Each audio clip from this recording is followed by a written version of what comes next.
I like to always call it kind of like the roadmap, right? The roadmap of acquisition. And it first starts with identifying the opportunity and knowing why you want to do it. For the first time owner, it may be that you've been a staff pharmacist and the owner comes to you and says, hey, listen, you've been working in this pharmacy for the last 7 years and I want to retire. It's time for you to maybe potentially take it over.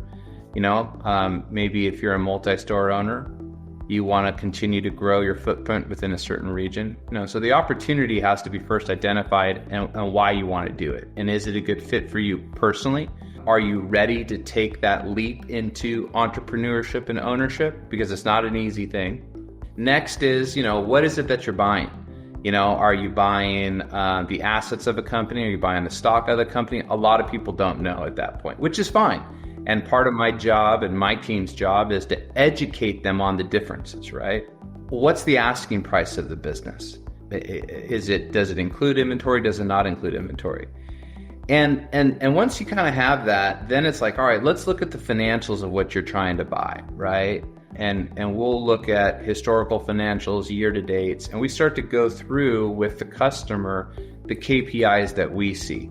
How many scripts are they filling on an annual basis? What's their top line revenues, cost of goods, gross margin percentage of labor, percentage of expenses. We'll drill into that rent. We'll look at add backs that might be provided if the seller has provided themselves or perhaps a broker. And we're really trying to get to, at the core, what is the adjusted cash flow of the business? Because when you're buying a business, it's all about the cash flow. If the business generates enough cash flow to repay the debt and to continue to pay the new owner, if needed, a staff pharmacist salary if they're going to be an owner operator, and the debt service coverage ratio matches what we feel is acceptable, then the deal itself could be financeable, right? I'm not saying that the deal is going to get done, but at least it meets some financial criterias. Where I think some people make mistakes is they don't look at the other things that are going into it, like working capital.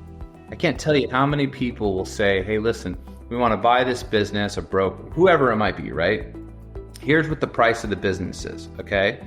Well, they may not be factoring in that the business, either because of how much they buy, the kind of medications they buy, or perhaps how much operating expenses from a monthly basis they may need, that working capital could add sometimes as low as a couple $100,000 to as high as $1 million of additional financing needed within the loan. Now, when you're talking about some of the margins that we're seeing in pharmacy, you add $1 million to a loan. Yeah, debt service payment. Well, yeah. Exactly. That could really change the financials of the financing. And that's something that I think we really do a lot of education on, and I think we do really well.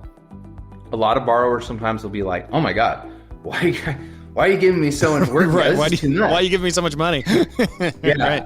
And it's like funny. It's like they kind of think we're like trying to like pad the loan or something. Right. I got numbers like that. No. Yeah. I'm like, no. And then you start to educate them on why. And I will tell you probably about 8 out of 10 customers that we do deals for, if you go back to them and poll them, they will all say, thank God you gave me that much working capital. And so those are just some of the things that we do when we're looking through the nitty gritty of a deal and looking at some of those, what I call KPIs or benchmarks in a financing deal.